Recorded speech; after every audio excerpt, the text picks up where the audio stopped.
it started to kind of become a game of like copycat, because where is that line between like unique content and actually serving the intent of a searcher, which is important because that's essentially what a search engine wants to do, is give relevant information for any given. Hey, I'm Joe Fier, and welcome to the Hustle and Flowchart podcast. This is where we talk all about building businesses so they give you the freedom and fuel for your life. I'm not here to help you build $1 billion business, but I am here to help you create a business with systems that work for you so you can make more money than you need just by working part-time. I was a chronic hustle mode kind of guy, and I want to share my experiences and mentors I've met along the way to help you reframe things to be the most effective as an entrepreneur. I wish I had this guidance and insight when I was younger, so that's what I'm doing here for you. Please share and enjoy. Hey, what's going on? So this episode, I am stoked to do another one of these traffic-focused episodes with you, and this one's about SEO, search engine optimization. We've done a few of these already in a series. We've had Gert Malik, a good friend of mine, SEO master, and these have always been popular episodes.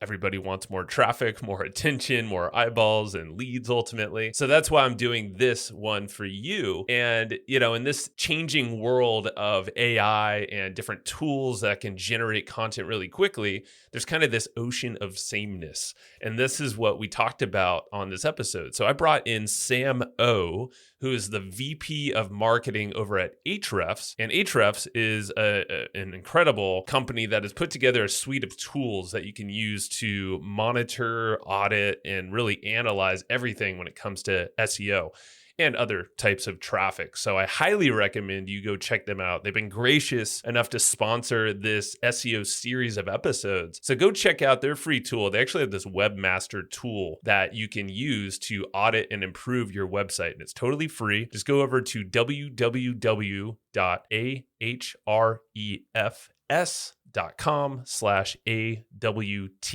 Again, that's ahrefs.com/AWT. That gets you there. Sign up, go check it out.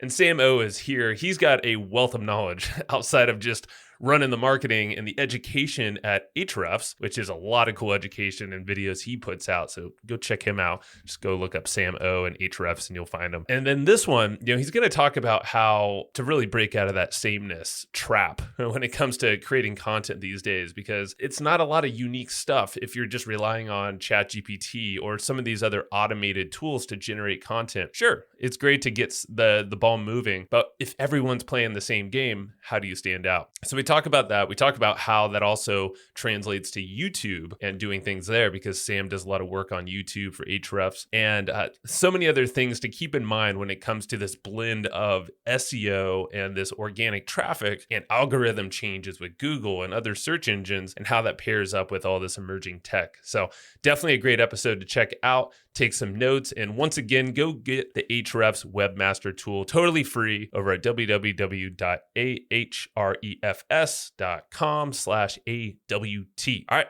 check in the episode. Enjoy it. All right, Sam, appreciate you joining me today and all of us here on Hustle and Flowchart, man. Thank you. Thanks for having me. Yeah. So you're the VP of marketing over at Ahrefs, and we've used Ahrefs on all my content for years now. And you guys have been gracious to featuring this whole SEO series that we're putting out, which I think it's timely. We were talking about how things are changing all the time. We have AI, you have Google doing its thing, Bing, but also YouTube, which I know you have a lot of knowledge around and produce some great content as well. So I think talking about that as a whole, as part of this series, could be very beneficial for a lot of the content creators that are listening and entrepreneurs. Yeah, sounds good. I'm an open book, so whatever you want to talk about, I'm ready to go with, and then I'll share my opinions. May or may not be right, but we'll go from there. Well, you have a real-time experience, man, and I know you report a lot over at Ahrefs. So maybe give us a quick background of your background and how it plays in this world of SEO. Because you do report a lot of your findings, publicly. And I think that's how I first knew of you, even before of getting introduced. So I guess walk us back that way, and then we'll start picking things apart there. Sure, yeah. So my story, I guess, begins in 2008 or 2009. I don't even remember anymore. But I started my e-commerce site. Long story short, didn't know what I was doing. Realized I got to get traffic there somehow. Learned about search. And I just really dug into search. And that was the first time where I discovered the power of search, because I was making a very healthy living for a very young 20 person because of SEO. Made a lot of mistakes, went black hat my first time around, where I was buying links and things like that, and lost around 7 figures in valuation because of that, because I got smashed by Penguin. Oh man. Yeah. Sold the company for a lot less than I would have liked to, but it kind of sparked the journey of SEO for me at least. And yeah, went the agency route, went niche sites, did just about everything. And then I eventually ended up at Ahrefs. And so it's kind of a natural transition because I had been a paying customer for many years.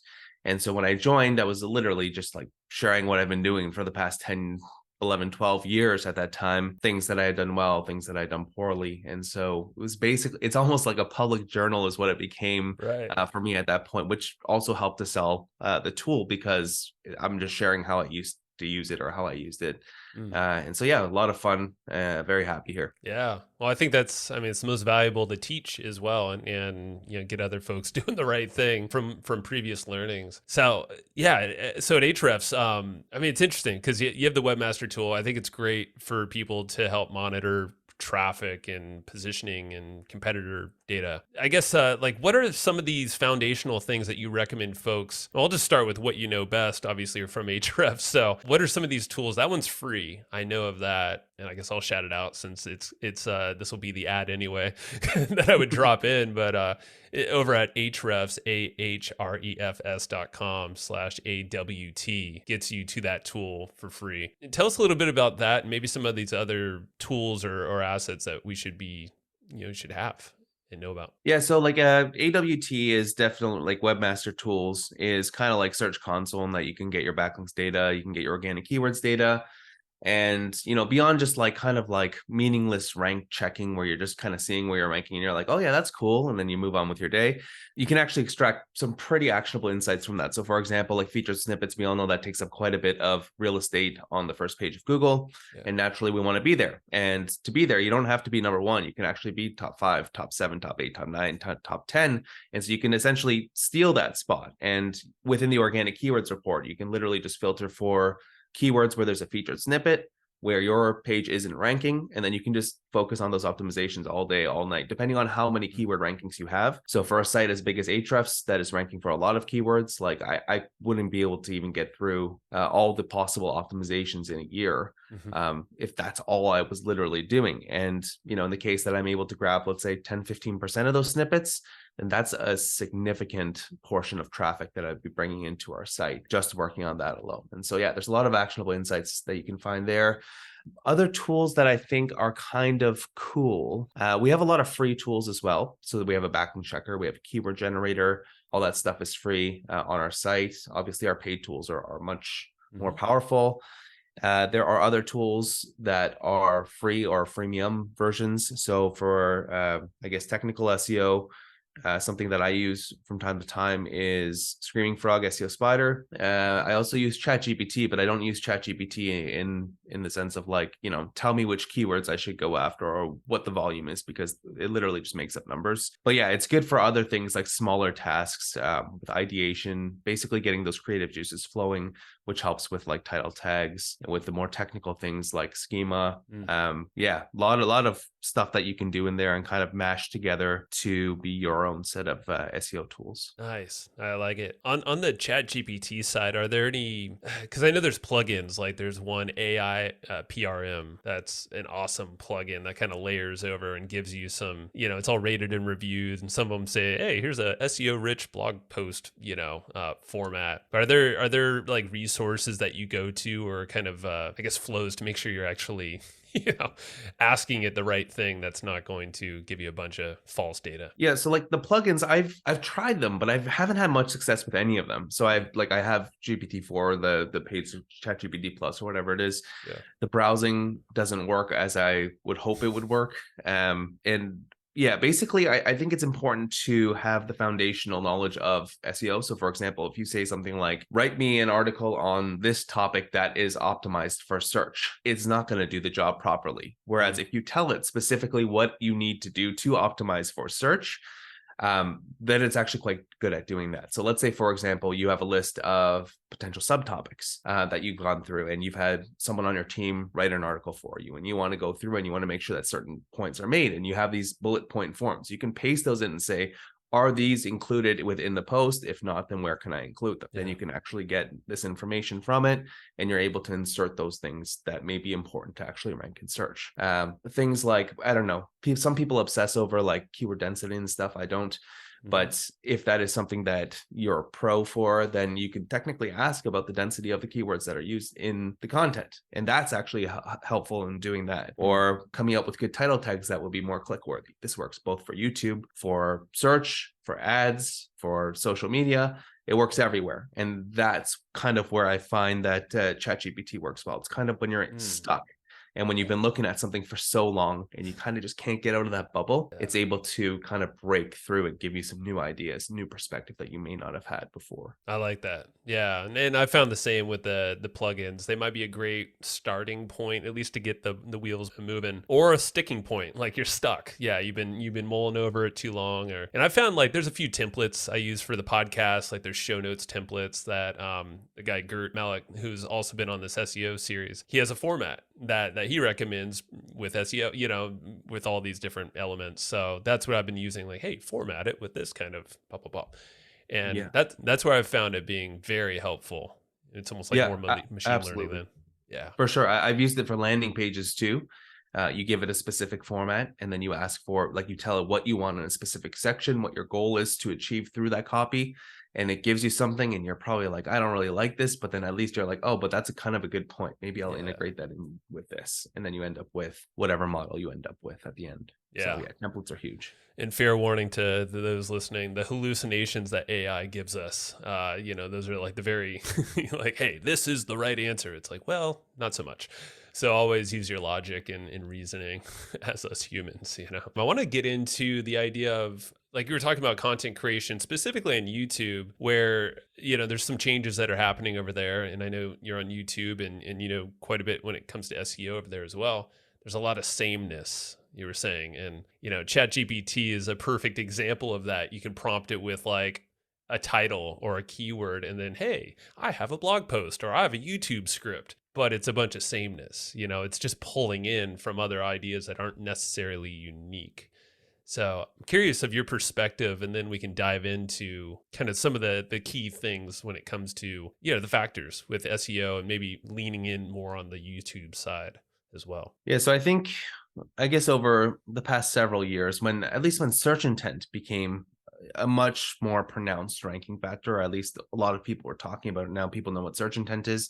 For anyone listening who doesn't, it's basically just represents the reason behind a searcher's query. So if someone searches for like chicken soup, then the top ranking pages will mostly be recipes. And so if you want to rank, then you got to create a recipe page in order to rank for that query.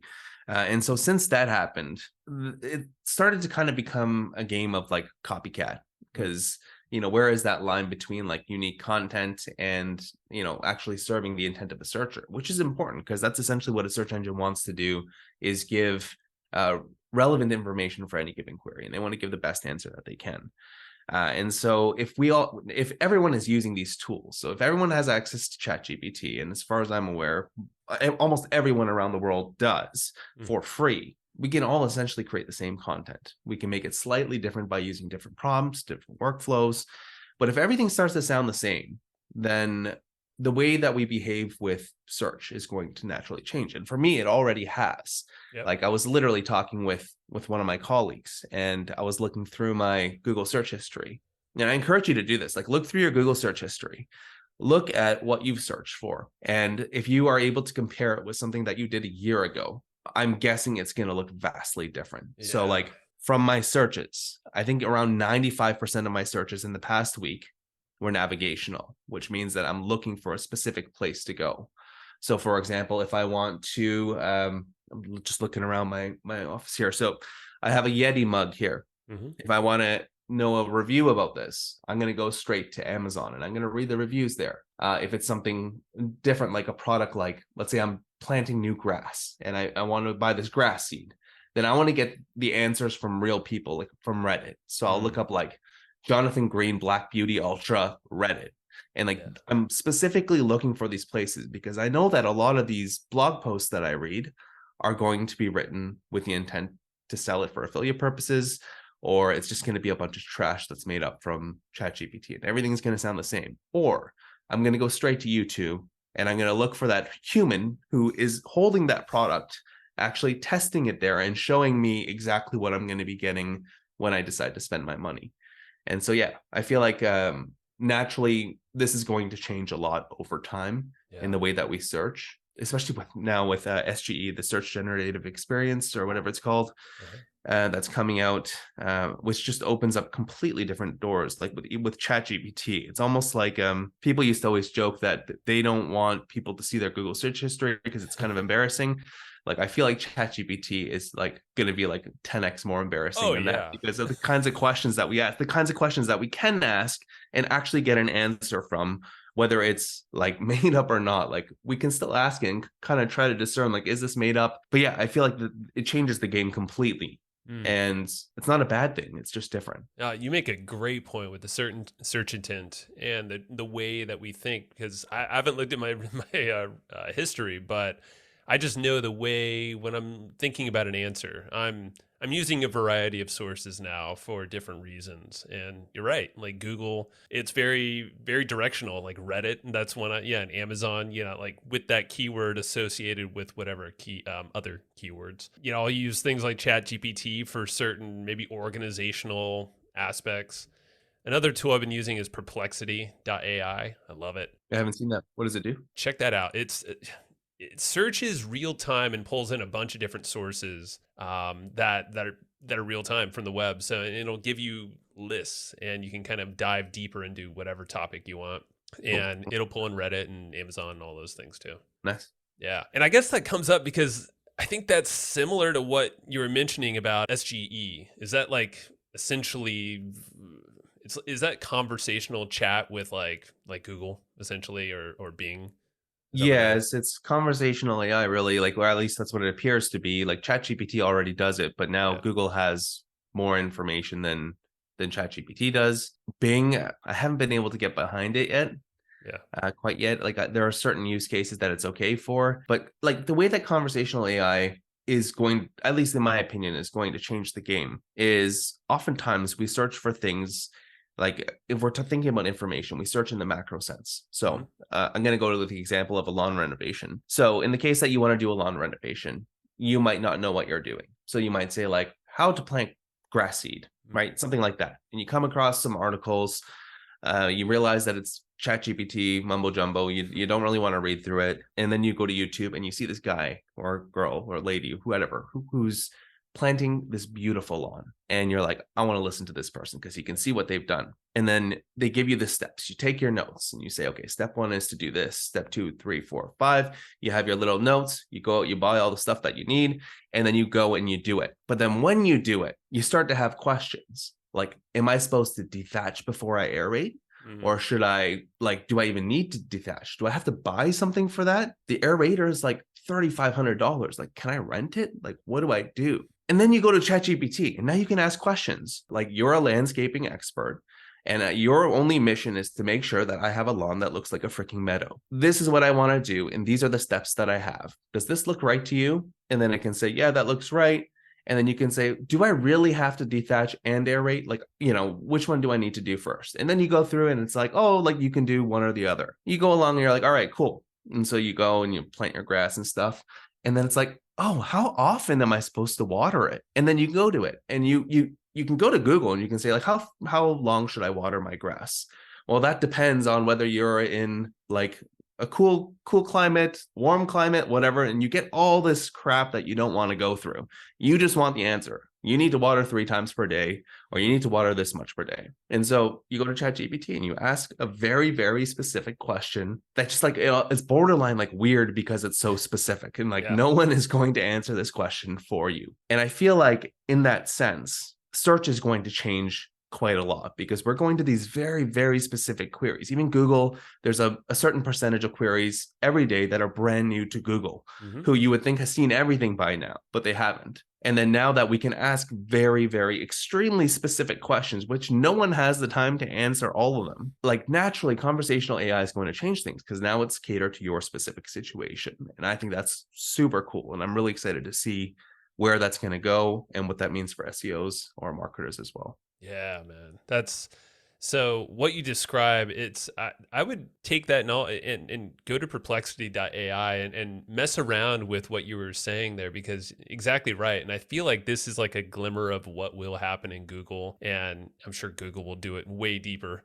and I'm curious of how I guess content creators will be cited, and how the visibility will change in terms of what it is like right now. Do you have any insights on that? Well, that's a big issue within the SEO community is sources. Yeah. Like Google is not, at least so far, in their demos and what people have been showing so far, have not been citing their sources, which doesn't seem really fair, right? It's because they're taking all this information from someone and they're basically doing it so that no one has to click to your page, click on your links, buy your products. And so, yeah, I'm not a fan of that. But that's essentially what ChatGPT does too, is Yeah. it's learned based on our content, right? It's Yep. taken so much content from around the world, and now it's able to not necessarily spit back that content to you, but it's able to logic and reason what it considers to be true and to answer questions based on probabilities. Yep. And so I don't know if there's anything that can really be done.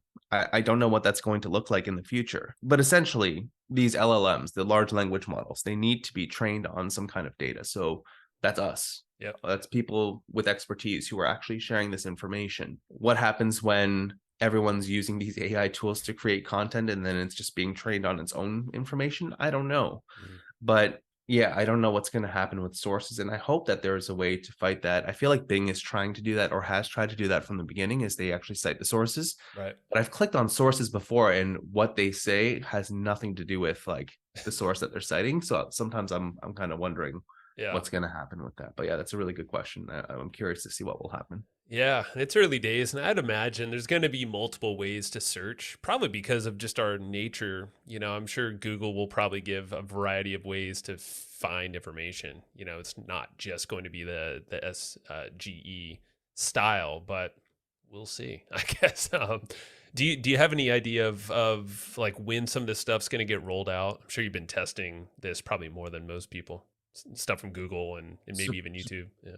I actually haven't been with Google with the Yeah. SGE. Yeah. I feel like when things were coming, so Bing was like, oh, ChatGPT was first, and then Yeah. Bing came out with theirs, and I was super excited to try that, and it just didn't live up to expectations. Then Bard came out, and Bard was even worse. Mhm. And then I was just like, all right, let's just see what happens. Like people tweet about it enough. There's nothing for me to test there. So I don't really know. Like I don't know what's going to happen. I don't think that Bing's AI chat or Bard are good enough to use as a replacement to Google and to the world's information, really. Yeah. But yeah, in terms of like search habits, I feel like that is already changing for a lot of people. For me, maybe it's because I'm deep in search that like I know when if I search for, I don't know, best golf gloves, Hmm. I want to buy a golf glove. And I just want to, I don't even need the best one. I just want to know what a good golf glove is. But What's I the already bar? know Yeah. exactly. Like I know that I just need to search for best golf glove if I want to get a listicle with different models and brands. But I know that I'm going to be hit with a whole bunch of affiliate stuff, which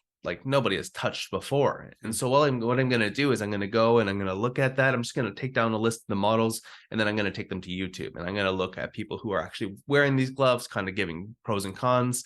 And you see their channel with 1 million subscribers because they're a golf instructor and they can actually give you like valuable information. So yeah, Yeah. search habits are going to change because more and more people are going to realize this. And even my wife, who's not in the search industry at all, because I tell her these things, like she feels like I've ruined like information for her because she's like, I know that when I search for this, like I'm going to end up with this crap and I know I can't trust it. Yeah. Yeah. And so like more and more people are going to realize that this is often true. And Mm. because like Google can't rank necessarily the best result for any given query, it's just impossible because best is subjective, first of all. But then True. there's also different, ranking signals that help it. So yeah, anyway, I'm rambling at this point, but No, basically that's I think search I think search has already changed, and it's going to continue to change in some ways for the better, and in some ways, naturally, more and more people will abuse it as well. Yeah, and that's I guess the taking a step back, that's all this large language model thing is. It's a neural network of all of our content and brains. It's us as inputs. And Hmm. of course, yeah, it's going to keep training and getting smarter the more it's used. And I'm sure Google will has a big plan for that. And yeah, who knows where we're going to show up? But you're right. It's like looking for the human side of information. I've heard it from a few people of guests on here. It's like technology does not go backwards. It's going to keep progressing, but there's still that humanity element. And Absolutely. yeah, and you touched on that immediately, like even before we started talking about YouTube, is like it's more of that piece. It's the sameness is more of the technology, I would say, in ChatGPT. It's the easy stuff. It's the automated videos with 11 labs or whatever, Yeah. and an avatar. So Yeah, yeah. yeah, for sure. And like we can take the same script. Like if you and I took the same script and we read it differently, it's a different video. If we add one of those like AI voices in there right now, like it's even worse. Like, right? Like Yep. it's going to be the worst of the three that we create, because naturally people want to connect with humans. Like they are interested in our voices and the way that we like the intonations The and like the intonation. different Yep. ways that we speak. Yep. Like even these hand gestures, like I can't remember what the saying is, but it's like a certain percentage of communication is in the body language or something like that. Oh, it's a And lot, so, man. It's instant too. It's way faster than language processing. right, like we read each other's faces. Like if I say something to you and you kind of make like a face like that, then I'm like, oh, like did I offend him, or like does he think that's kind of weird? Like we pick up on those signals, but naturally with AI, at least for now, and I hope it never gets to the point that we don't know whether it's a human or AI, but Hmm. yeah, it can't do that right now. And naturally, we want to interact with humans, whether that's digitally or physically. Like we're not going to want to interact with Yeah. robots. No.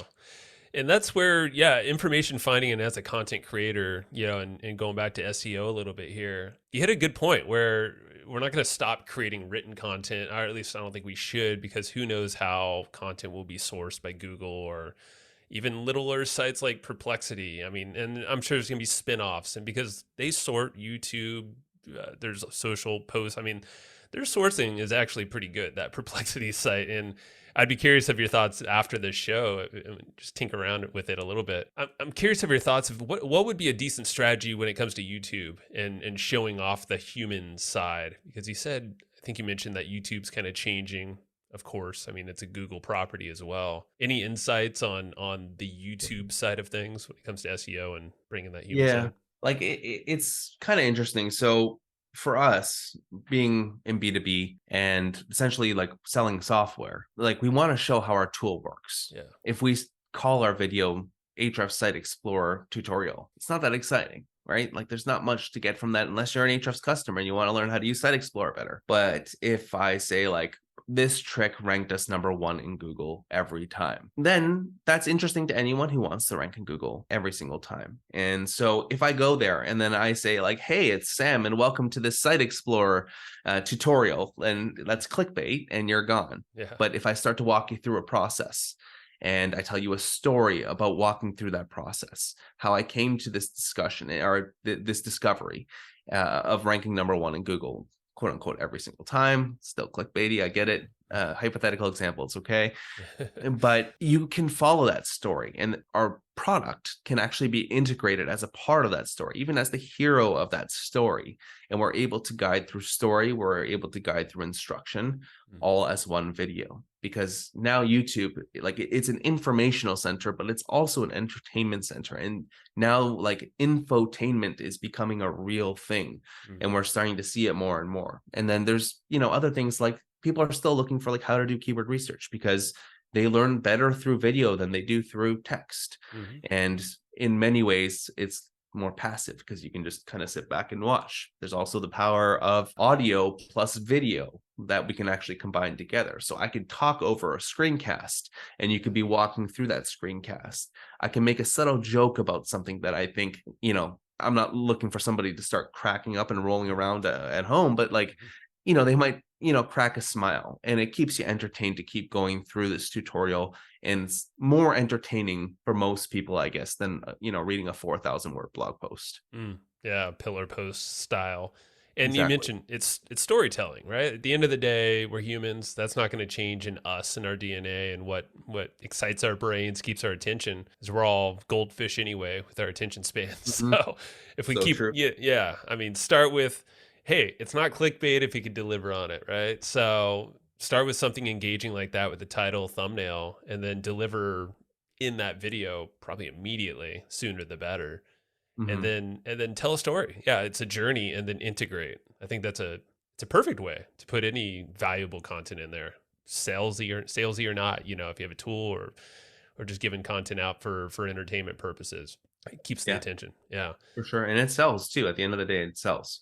right. Well, before we wrap up, yeah, I just want to make sure any strategies, because we haven't really done any basic strategies around YouTube when it goes to SEO. So I guess in your mind, just to rattle off some foundational things to think about as someone is possibly pursuing to go and create some videos and make that consistent. What are some things that you think about or do you advise people on when they're doing that? So for an industry like ours, where there are a lot of searchable topics, keyword research is was foundational in the beginning stages of our growth. So I think I took over the channel when we were at like 11,000 subscribers. I know subscribers doesn't mean that, it doesn't mean everything, but like I think maybe our channel was getting like 50,000 views per year. Hmm.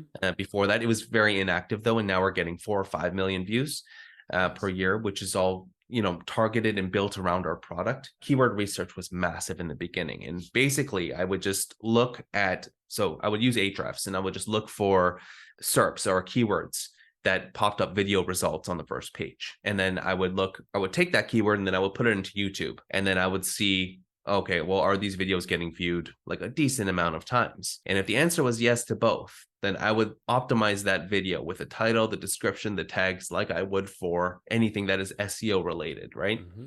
And over time, it started to rank in both Google and YouTube. And so I called it double dipping kind of thing. And even though you wouldn't get that viral explosion of like, 200,000 views in a week, like it's just kind of slow and steady growth. And then when you continue to do that, it just compounds. Yeah. And that's kind of what happened with our channel, is that it started to compound and our search traffic like literally started to go, I don't know which way. Yeah, it There went you that way, go. one way or the other. It went up and to the right.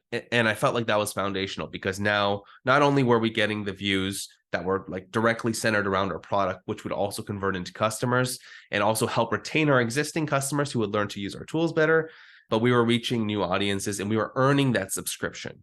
People Mm, wanted to yeah. actually subscribe because they're like, that tutorial was valuable to me on how to get backlinks. And Ahrefs happened to be a part of that story. And so, okay, I want to see more of what they have to say. And so naturally, and then that grows our channel to eventually where we are today. I would say it contributed up to around 150,000 subscribers, which is like quite a lot for a B2B channel. And then later on, as our strategy changed, it became more about interests, as well as still, our bread and butter, which are like the search related Yeah. tutorials. And now we're at, I don't know, like 415,000 subscribers. And yeah, consistently still kind of slow and Wow. steady growth is the game. Yeah, and compounded effort. That's for sure what matters. And I think the bigger or the biggest takeaway as well is you're doing it in a way, storytelling, brand associated with it. It's kind of like with podcasting as well. You have this attached person now, this person that can connect with your brand, a personality, Mhm. stories, and it's deeper than just an ad they found on Google or Facebook or whatever.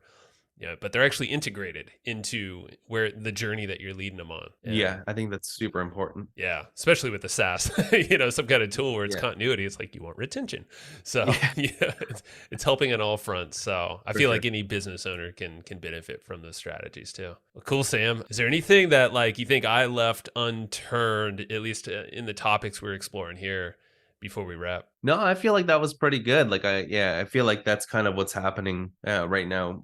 AI is obviously at the forefront of many people's minds. For those that are wondering whether it's going to take over your job tomorrow, I don't think so. Yeah, the human elements of marketing, of SEO, and even how SEO is changing in the sense that it's less focused on just, content and links, which are still important. But yeah, just the foundational information and using the tools that we have now at our disposal to actually become more efficient, I think are pretty important things. And so, yeah, I feel like we covered the majority of those things. Cool. Yeah. And it's a big unknown for all of us, but I really feel like the next couple of years are going to be very interesting. It's tough to plan too far out, with the movement of technology, but keeping in mind that humanity, the human side, storytelling, I think is super crucial. It's a pretty good through line with everything you said here too. So makes me happy. I like humans.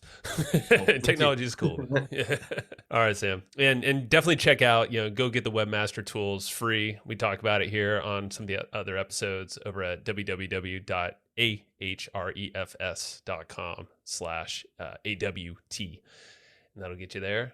Sam, anywhere they should follow you specifically, some of the videos you're putting out? I'm on Twitter. I'm not too active, but I do respond if you at me. It's Sam SGOH. And for our YouTube videos, you can just search for Ahrefs on YouTube, and you should find us there. Right on. Cool. Sam, appreciate your time, man. And we'll chat again sometime soon. Sounds good. Thanks for having me. All right. That's what I got for you today. And remember, it's not all about living to work. It's all about working to live, if you need to do the work. But work can be fun, and it should be fueling for your life. So if you enjoyed what you just heard, if you got some nuggets of wisdom that you want to share, or you're just noodling on right now, please go tell others. The way that people find this show and how you can help others get their aha moments is through word of mouth. So if it is telling your friend, telling your family, sending an email to your list, writing a review, or whatever it might be, everything helps. So thank you so much for listening to the Hustle and Flowchart podcast, and I will see you next time.